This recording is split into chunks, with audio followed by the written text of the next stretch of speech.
दोस्तों नमस्कार। स्वागत है आपके अपने YouTube channel A to Z by Manish में।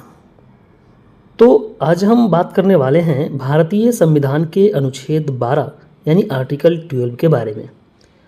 अगर आप यूपीएससी, बीपीएससी, एसएससी या किसी भी अन्य प्रतियोगी परीक्षाओं की तैयारी कर रहे हैं या फिर किसी भी स्टेट पीसीएस की तैयारी कर रहे हैं तो आपको इस अनुच्छेद के बारे में ज़रूर जानना चाहिए। दोस्तों, अगर आपसे हम पूछें कि क्या आप जानते हैं कि स्टेट यानी राज्य की परिभाषा क्या होती है और इसमें कौन कौन से शामिल होते हैं। फिर अगर आपसे हम पूछें कि अगर आपके मौलिक अधिकारों यानी फंडामेंटल राइट्स का उल्लंघन हो तो आप किसके खिलाफ कोर्ट में जा सकते हैं। तो हम इन्हीं सब बातों पे इस वीडियो में चर्चा करेंगे और आपको इस वीडियो में संपूर्ण जानकारी प्रोवाइड करेंगे और वो भी बिल्कुल आसान भाषा में। तो वीडियो को अंत तक ज़रूर देखें और चैनल को सब्सक्राइब करें ताकि इस तरीके की इंटरेस्टिंग वीडियो आपको आगे भी मिलती रहे। तो चलिए शुरू करते हैं। सबसे पहले यहाँ पे बात करते हैं, यहाँ पे फंडामेंटल राइट्स हम लोग जानते हैं कि हमारे भारतीय संविधान के भाग 3 में मौलिक अधिकारों का यहाँ पे उल्लेख किया गया है, यानी कि फंडामेंटल राइट्स। और इसी में एक आर्टिकल 12, अब यहाँ पे फंडामेंटल राइट्स जो है अनुच्छेद 12 से अनुच्छेद कितने तक है, 12 से 35 तक है और उसका अनुच्छेद 12 के बारे में हम यहाँ पे चर्चा कर रहे हैं। और उस 12 में यहाँ पे राज्य यानी स्टेट शब्द को परिभाषित किया गया है ताकि यह स्पष्ट हो सके कि अगर आपके मौलिक अधिकारों का उल्लंघन हो तो आप किसके खिलाफ कानूनी कार्रवाई कर सकते हैं। तो सबसे पहले हम जानेंगे कि राज्य में शामिल कौन कौन से होते हैं। तो राज्य में अगर हम देखें तो इसमें आते हैं केंद्र सरकार। पहला अगर राज्य की परिभाषा में पहला अगर हम देखें कंपोनेंट तो वो है केंद्र सरकार और संसद, यानी कि लोकसभा और राज्यसभा दोनों आएंगे संसद में। दूसरी अगर देखें तो राज्य सरकार इसमें आती है, राज्य सरकार की विधानमंडल। उसके बाद में स्थानीय प्राधिकरण भी आएंगे और अन्य सरकारी नियंत्रण वाली संस्थाएं।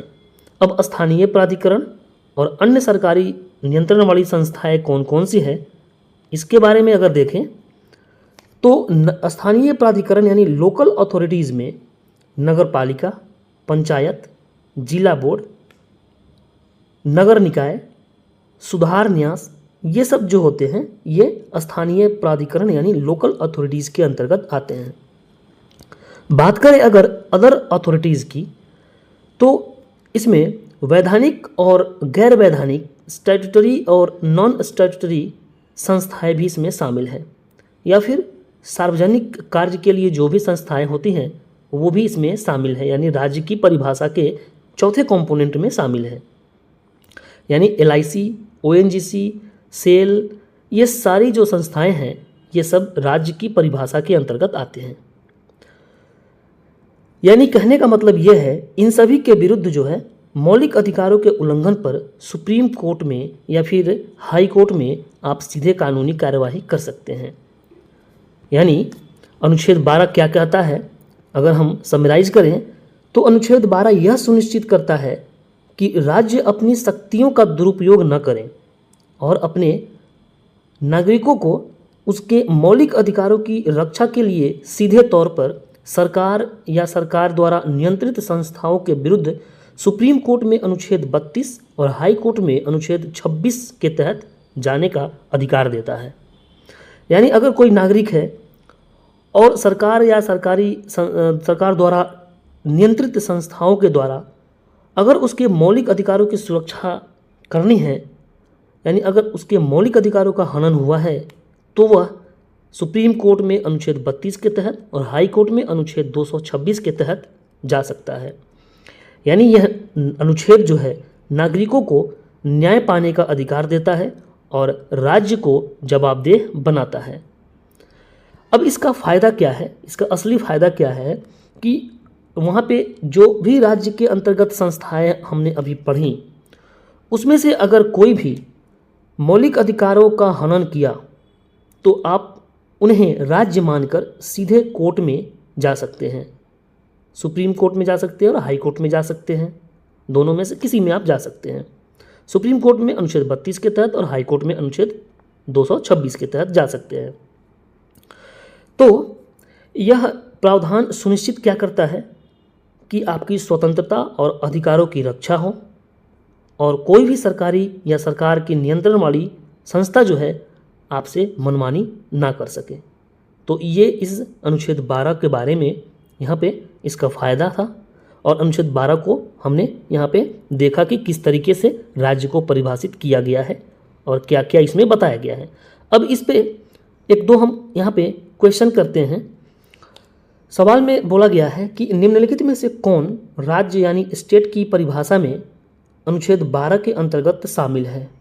तो अभी हमने देखा कि स्टेट की परिभाषा में अगर ऑप्शन देखें केवल भारत सरकार और संसद, केवल यहाँ पे लिखा है, ये गलत है, ये नहीं होगा। केवल राज्य सरकार और विधानमंडल, नहीं। केवल स्थानीय निकाय, नगरपालिका, पंचायत जो भी आते थे इसमें, नहीं, केवल नहीं होगा, ये सभी, यानी कहने का मतलब भारत सरकार और संसद, उसके राज्य सरकार और उसकी विधानमंडल, स्थानीय निकाय जिसमें नगरपालिका, पंचायत, नगर निगम, स्थानीय जो बॉडी थी वो सब इसमें आते थे। तो इसका राइट आंसर हो जाएगा ऑप्शन डी, उपरोक्त सभी। एक और देखते हैं क्वेश्चन। आर्टिकल 12 के अंतर्गत स्टेट के खिलाफ कार्रवाई कहाँ की जा सकती है। तो इसके लिए अभी हमने देखा था पिछले स्लाइड में, कार्रवाई सुप्रीम कोर्ट और हाई कोर्ट दोनों में की जा सकती है। सुप्रीम कोर्ट में अनुच्छेद 32 के तहत और हाई कोर्ट में अनुच्छेद 226 के तहत। तो ये दो क्वेश्चन यहाँ पे हमने देखे और उम्मीद है आपको ये आर्टिकल 12 अच्छी तरीके से समझ में आई होगी। और मिलते हैं किसी और वीडियो में अगले अनुच्छेद के साथ में। तब तक के लिए नमस्कार।